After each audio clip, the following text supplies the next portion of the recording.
Hey guys, before I read this, I just kind of wanted to quickly explain what this is.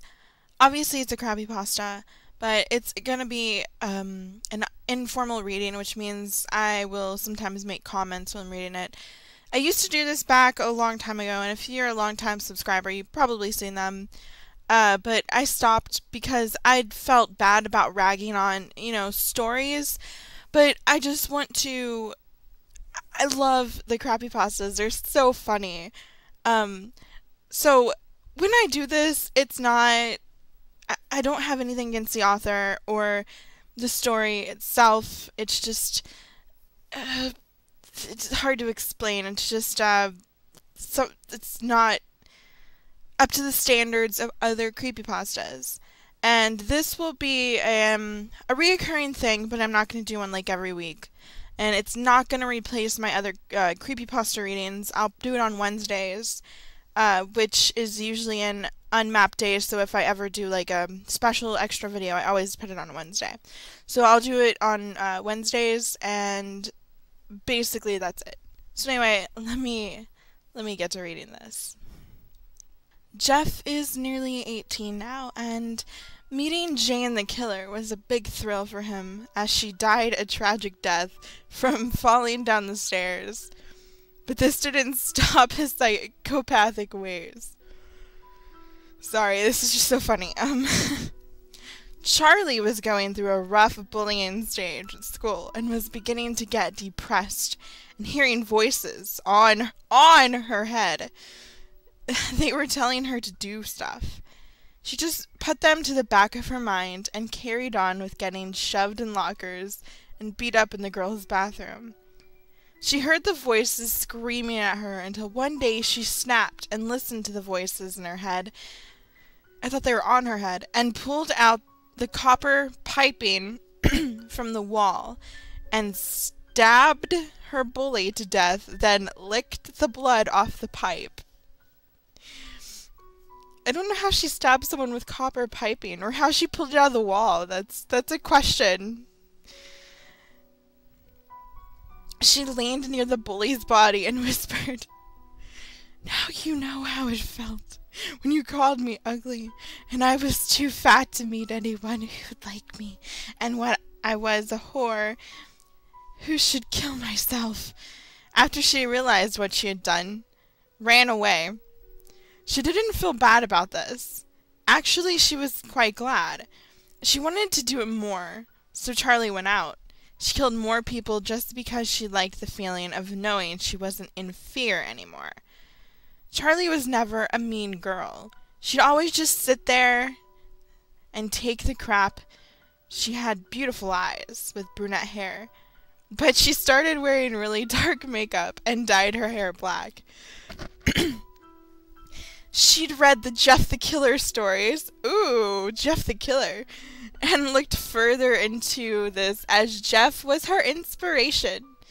She went on and started doing what Jeff did. She used to say, "Don't go to sleep. I want you to feel the pain I went through." Then she would pull out their guts and burn them in their own stomach acid, watching as blood would fly everywhere. Charlie became the talk of the town. One day she went on a search for Jeff the Killer. She looked I'm sorry, guys. Okay. She looked everywhere, hoping that one day they'll meet. Charlie finally met Jeff. Jeff looked at her. He didn't say anything. His eyes were locked onto hers. He walked up to her and brushed her hair behind her. I thought that said ass. Oh my god, behind her ear, and kissed her on the cheek. Charlie blushed and questioned Jeff. "Why do you like someone like me? I'm just a fat, ugly whore." Jeff looked down at the floor and then looked up at Charlie again. "You're the most beautiful person I've ever met, and you're not fat, ugly, or a whore," Jeff spoke. "I think that we should be together, as I've heard a lot about you, and I was fascinated." Oh my god. I'm just a fat, ugly whore, she says. Oh my gosh. Have you ever seen him? He's like, his eyelids are burned out, his lips are, his mouth is slit open. He's not a prize himself, lady. Jeez. Anyway. Charlie started blushing as Jeff grabbed her cheek and brought his lips close to hers. She pushed away. Why did you push me away? Don't be scared of me, please, Jeff said as they stood down an alley in the rain. Jeff, you don't know what I've been through. All I do is push people away. Charlie whimpered as tears started streaming down her face. I will always love you, no matter what happens, Jeff said, wrapping his arms around Charlie. Didn't they meet like 30 seconds ago? I have the urge to kiss you, but... Oh wait, who's talking? Oh, okay, I'm sorry. I have the urge to kiss you, but I feel as though if I do, you'll just leave me. My father left me after violently beating me and my mother. I don't want to fall in love with you, as then I'll have to trust you, and I don't want to end up killing myself like my mother. Charlie began to explain. I will never hurt you. You are the most precious thing to me. I've been waiting to meet you as soon as I heard about you. You met 30 seconds ago! This isn't even a creepypasta. This is a freaking fan fiction. Oh my gosh. After being with each other for 2 years, Jeff decided it was time that Charlie and him should get married. Oh yeah. Charlie, Jeff leant down on one knee. Sorry, it's knee. Will you do me the honors of becoming my wife? Jeff opened up the case to see a gorgeous ring with little diamonds going round the edge. Yes! Charlie squealed in joy. Yes, I will marry you! As tears of joy streamed down both of their faces, they went back home. A week before the wedding, Charlie sits down at the bottom of the bed and begins to cry. What's wrong? Jeff curiously asks. I'm pregnant! Bum, bum, bum! Charlie cries. What? Jeff says surprisingly. I'm 13 weeks pregnant. I was going to tell you before, but I didn't want to make a big fuss and then we lose it. Oh yeah, okay, that's great. Charlie, this is great news. The end. Seriously, that's the end of the story. Credit to Megan and Charlotte. Good job. Okay. As I did before, let's read some of the comments. My God, this is awful. A Jeff self-insert romance. You must have made a great deal of effort to be worse than most Jeff romance fanfictions. You go insane for almost no reason. Yeah, you were bullied, so were most other people at some point in their life. Oh, and then you just manage not to arouse suspicion after you kill someone with a pipe at school. Then you proceed to become an almost complete Jeff copycat, but hey, at least you changed his overused catchphrase, don't go to sleep. Very original. Speaking of originality, have to hate the overused abuse backstory that's so prevalent in self-inserts. You get married to Jeff. Where would you plan on having the ceremony? Just in case you don't know, both of you killed a lot of people for no reason. Might no be a good idea too, because the police might be looking for you too. How far can the bar sink? Negative infinity out of 10. And then someone else says, kill the fucking killers. Oh geez, this is a long one. Most of it is just paraphrasing. And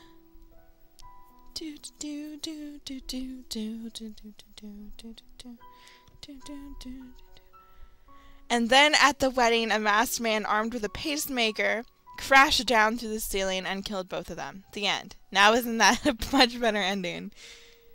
You realize that Jeff was a real person, he wouldn't... You realize that if Jeff... I'm sorry. That if Jeff was a real person, he wouldn't date you and treat you like a fragile, dainty flower or propose to you or hold you and coo over you as you wept in his arms, right? He'd carve up your face and stab you within 10 seconds of meeting you. I mean, the original story was shit. The crazed fangirl sequels were twice as bad, and still managed to make this the worst Jeff pasta I've ever read. Congratulations. Okay, what? Once there was a girl named Charlie. She was named after Charlie Sheen because her parents were doing a lot of drugs when she was born. She was like totally bullied in school, way worse than anyone ever been bullied ever in history or time. Other girls called her names and said she was fat and ugly, and oh god, this is long. It's basically just a whole like rewrite of the story making fun of it. Oh my gosh. Okay, this is funny, so I'm gonna keep reading it. If you guys don't want to hear it, then this will be the last one, so you can just go ahead and end the video. Okay, let's blah blah blah blah. Other girls called her names and said she was fat and ugly and a whore, and no one, especially not a female, has ever been called those things before.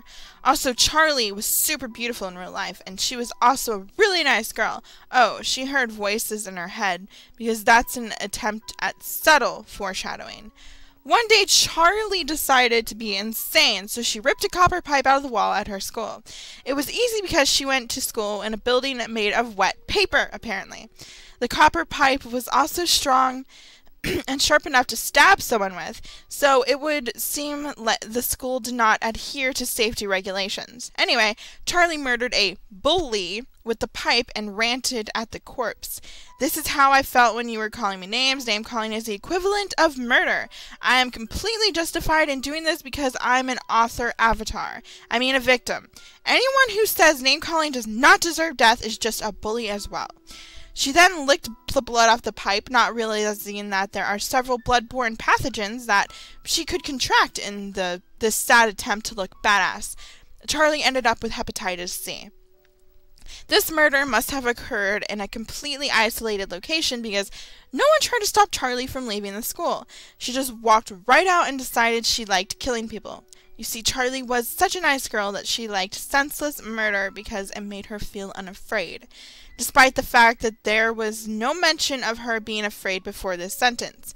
Charlie kept on to killing and eventually dyed her hair black and wore dark, heavy makeup because she was so disturbed and gothic and super cool. And also, she loved Jeff the Killer. Charlie finally met Jeff, and they were totally destined to be together. They are like the one true pairing, you guys. They fell in love immediately, and they even kissed despite the fact that Jeff has no lips. That's how in love they were. Oh, and this probably should have been mentioned before, but Charlie had an abusive father who beat her and her mother. But Charlie was still sad when he left, because that's great characterization. And Charlie's mother died with from a terrible case of heavy-handed tragic suicide-itis. But who cares about that when we can talk more about the lovey-dovey couple Jeff and Charlie and their wedding? True, it makes no sense who two wanted murderers would be able to get married without being arrested, but logic has no place here. So Jeff waited at the altar as Charlie walked down the aisle in the most beautiful wedding dress ever made, ever. She looked so hot. The pair stood before the priest to begin the ceremony. Dearly beloved, we are gathered here today to witness the joining of Jeff the Killer and Charlie the Killer in marriage and death. Huh? Jeff and Charlie gawked in illusion. The priest grinned and reached under his chin. With a quick tug, he pulled his mask off and revealed his true identity. Time-traveling dad. We're putting an end to this, Jeff, he growled, once and for all. You were never worthy of becoming how are you supposed to say that? Mematic? Damn it. It's meme with tick at the end. Much less being idolized. He raised his trusty shotgun pacemaker with one hand and leveled it at Jeff. Jeff grinned, mostly because that was the only expression he could convey with his mouth cut up. Go ahead and try, old man. I'll just make you go to sleep. Time-traveling dad just rolled his eyes. That catchphrase was never clever. He pulled the trigger. No! Jeff X Charlie forever! Jeff X Charlie OTP! The girl shrieked like a banshee and launched herself in the path of the gun. Pacemaker's shot hit her dead on, dissolving Charlie into her component parts of letters and self-aggrandization bullshit. I'm sorry. Aggrandizing. I can't speak today. It was only for a moment, but the cloud of poor writing blocked time-traveling Dad's vision long enough for his target to flee. He cursed to himself quietly. I should have known he would use the fangirl as a shield, the coward. But now he's jumped into some other poor emo kid's fantasy fulfillment story.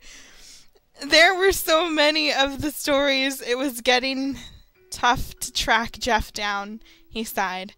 Maybe he was getting too old for this. Or maybe I just need to recruit some like-minded help. To be continued. Dun dun dun!